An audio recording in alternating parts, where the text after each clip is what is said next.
नमस्कार मंडळी, स्वागत आहे परत एका नवीन ब्लॉगमध्ये। सकाळची सुरुवात मात्र विशेष अशी झालेली नाही। मागच्या काही दिवसापासून भरपूर पाऊस चालू आहे आणि काल मात्र मी सायंकाळच्या वेळेला हेअर वॉश केला होता, कारण सकाळी मला वेळ भेटत नाहीये। सकाळी मी खूप लवकर आंघोळ आवरून घेते, कारण आता गणपती बाप्पा आले तेव्हापासून आम्हाला खूप लवकर सगळी कामं करावी लागतात। आरती वगैरे असते आणि मग बाकीचे कामामधून एक अर्धा तास तरी आम्हाला एक्स्ट्रा लागतो, त्याच्यामुळे मी खूप लवकर आंघोळ करते। आणि 4-5 दिवसापासून हा रुटीन असल्यामुळे सर्दीचं प्रमाण खूप वाढले। बाहेर थंड वातावरण आहे आणि त्यात काल सायंकाळी मी हेअर वॉश केला। हेअर वॉश करण्याचं कारण म्हणजे की आता सध्या गौराई आलेल्या आहेत सगळ्यांच्याच घरी आणि सोसायटीमध्ये पण खूप ठिकाणी हळदी कुंकवाचं निमंत्रण होतं। त्यामुळे मी म्हटलं चला आता हेअर वॉश करून घेऊया, म्हणजे सकाळी इतकं घाई गडबड करायची गरज नाही। उठलं, फटाफट आंघोळ केली आणि मग लगेचच आरतीला बसलो। सो असा विचार करून मी हेअर वॉश केला, बट ते उलटच माझ्यावर पडलं। माझं सर्दीचं जे प्रमाण आहे ते कमी झालं होतं, बट परत एकदा जास्त वाढलेलं आहे। तुम्हाला आवाजात सुद्धा माझ्या जाणवत असेल। सकाळी उठले, मस्त फ्रेश झाले, त्यानंतर मस्त असा अद्रकचा चहा टाकला, जास्त अद्रक टाकली। इतका तिखट चहा झाला होता की बरं वाटलं। सर्दी असल्यामुळे इतकं माझं डोकं वगैरे जड पडलं होतं। मागच्या काही दिवसापासून मी सकाळचा चहा सोडून दिला होता, कारण वजन खूप वाढतंय आणि आता फेस्टिवल्स आहेत तर कधी प्रसाद घ्या, कधी काय घ्या, ते गोड वगैरे खाण्यामध्ये जास्त येते। सो मला जितकं माझं वेट पाहिजे त्याच्यात 1-2 किलो जास्तच झाले, त्याच्यामुळे ते 1-2 किलो कमी करण्यासाठी मागच्या 8 दिवस झाले मी चहा घेतच नव्हते। बट आता आज इतकी सर्दी झाली, म्हटलं आज कसंही करून चहा प्यायलाच हवा। रात्री सुद्धा मी चहा घेतला होता, मस्त असा अद्रकवाला चहा पिला। आणि आता आज इवाला सुट्टी घ्यायचं ठरलं, कारण इवाची बरी नाहीये तब्येत। तुम्ही बघू शकता बाहेर पावसाचं वातावरण आहे। आता मी आजारी पडल्यामुळे माझ्यामुळे तीही आजारी पडली, कारण सर्दी खोकला आहे आणि ती नेहमी माझ्या जवळ असते। सो आता सुट्टी होती तर मग मला जायचं नव्हतं बाहेर, त्यामुळे म्हटलं थोडासा वेळ आहे तर जिथे गणपती बाप्पा बसलाय तिथली थोडी साफसफाई करून घ्यावी। 4-5 दिवसापासून, म्हणजे जसा गणपती बाप्पा आमच्या घरी आलाय तेव्हापासून आम्ही भरपूर सजवलं होतं, बट थोडंसं कसं असतं तिथे ताट बनवलेलं असतं नैवेद्याचं, केळं वगैरे ती नासून गेली होती, ते सगळं चेंज करायचं होतं। फुलाची जी हारं आणली होती ती हारं मी चेंज करून टाकली। कालच्या ब्लॉगमध्ये तुम्ही पाहिलं असेल की मी झेंडूचा फुलाचा जो हार होता त्याची जी फुलं होती त्याचे झाडं लावले, म्हणजे त्याला आता मातीमध्ये टाकलं। तर हार नव्हता गणपती बाप्पासाठी आणि आमच्या गॅलरीमध्ये मात्र भरपूर फुलं उठली होती गुलाबाची।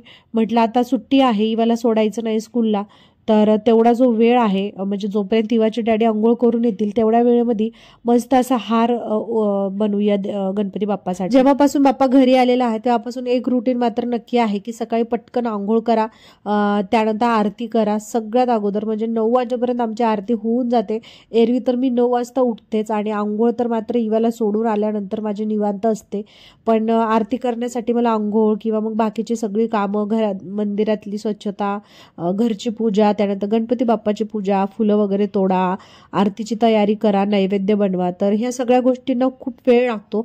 त्यामुळे जेव्हापासून बाप्पा आलेले आहेत तेव्हापासून मात्र थोडासा रुटीन चेंज झालेला आहे। होप असाच रुटीन आमचा गणपती बाप्पा गेल्याच्या नंतरही राहील।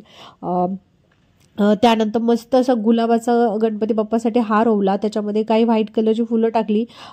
याचे नाव मला माहिती नाही, बट हे वर्षातनं 1 किंवा 2च वेळा या झाडाला फुलं येतात, बट इतका सुगंध आहे त्या व्हाईट कलरच्या फुलांना। मस्त छान असा हार ओवून घेतला बाप्पासाठी आणि बाप्पाच्या मंदिरातलं, म्हणजे जिथे गणपती बाप्पा बसलाय तिथली सगळी स्वच्छता करून घेतली।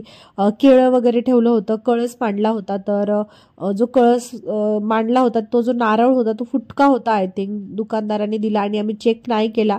आम्हाला थोडंसं लेट झालं होतं त्यामुळे दुकानात एकच नारळ उरला होता, तर तोच आम्ही घेऊन आलो, बट तो फुटका नारळ होता आणि त्याच्यामुळे तिथे आळ्या लागल्या होत्या कारण नारळाच्या पानाला। तर मी ते कळस वगैरे चेंज करून टाकला, देवासमोरच्या सगळ्या गोष्टी चेंज केल्या, मस्त अशी आरती केली आणि त्यानंतर इवाचे डॅडी त्यांच्या ऑफिसला गेले आणि मी मात्र पूर्ण दिवस ब्लँकेटमध्ये होते। मावशीने जेवढा स्वयंपाक केला तेवढाच खाल्ला, दुसरं काही बनवलं नाही, इवाला सुद्धा तेच दिलं। त्यानंतर इवाचे डॅडी ऑफिसवरून आले, आरती केली सायंकाळची सुद्धा, आणि आता प्रश्न होता स्वयंपाकात काय बनवायचं। मला तर बिलकुल असं बाहेर यायची इच्छा नव्हती ब्लँकेटमधून। चप्पल, सॉक्स, स्वेटर हे सगळं माझं 2 दिवसापासून अंगावर आहे, तरी सुद्धा माझी सर्दी कमी होत नाही। भरपूर टॅबलेट खाल्ल्या तरी सुद्धा नाकातलं जे पाणी आहे ते गळणं कमीच होत नाही। आय थिंक व्हायरल झाले मला। मी विचार करत होते की आज जर नाही थांबलं तर हॉस्पिटलला जाऊन येते, फक्त आजचा दिवस वाट बघते. बट आता म्हटलं जाऊ दे, आज आराम करूया. आणि असं करत करत पूर्ण दिवस मी ब्लँकेटमध्येच होते. संध्याकाळच्या टाईमला स्वयंपाक काय करू हा मात्र प्रश्न पडला होता. बिलकुल इच्छा नव्हती किचनमध्ये जाऊन, पाण्यामध्ये जाऊन पीठ मळा किंवा खिचडीसुद्धा टाकण्या इतकी माझ्यात एनर्जी नव्हती. त्यामुळे इवाच्या डॅडीला बोलले की तुम्ही मॅगी घेऊन ये आणि आज आपण कसंही करून मॅगी खाऊया. बाहेरून मागवायचं तर आम्ही बऱ्याच दिवसापासून म्हणजे टाळतो, कारण आता पावसाचं वातावरण आहे, बाहेरचं खाल्लं तर परत आजारी पडू. त्यामुळे आम्ही म्हटलं की चला मॅगी खाऊया आज सगळ्यांनी. तर मॅगीचं एक मोठं पॅकेट, ज्याच्यामध्ये 4 मॅगी असतात आणि आम्ही 3 जण आहोत. तर आम्ही पूर्ण पॅकेट शिजवायला ठेवलं. उभा टाकायची इच्छा नव्हती, पण तरी म्हटलं जोपर्यंत मॅगी शिजते तोपर्यंत किचन ओटा आवरून घेते. तुम्हाला माहिती आहे, जे माझे व्लॉग बघतात, की मी किचन ओटा आवरल्याशिवाय कधी झोपतच नाही. बट आता आज असं होतं की जर मी जास्त पाण्यामध्ये हात घातली ना तर अजून माझी आजारपण वाढेल. त्यामुळे मी काय केलं, भांडे वगैरे लावून घेतले आणि थोडं थोडं वरवर किचन आवरून घेतली. म्हणजे अगदी ग्लास आणि पाणी टाकलं, हाताला पाणीसुद्धा लागू दिलं नाही आणि वरवर वायपरनी ते पुसून घेतलं. म्हणजे ॲटलिस्ट मला झोप समाधानाची लागेल. नाही तर असं होतं की जेव्हा मी किचन ओटा पुसत नाही ना त्या दिवशी मला झोपच लागत नाही. तर अशा प्रकारे मस्त अशी मॅगी बनवली. मस्त त्याच्यासोबत चिप्स वगैरे त्यांनी आणले होते. आणि आजचं तर कसं भागवलं बघूया. आता उद्या सर्दी कमी होते नाही होते, जर नाही झाली तर मी हॉस्पिटलला जाणारच आहे. आणि ह्या आजारपणामुळेच मागच्या भरपूर दिवसापासून व्लॉग येणं बंद झालेलं आहे.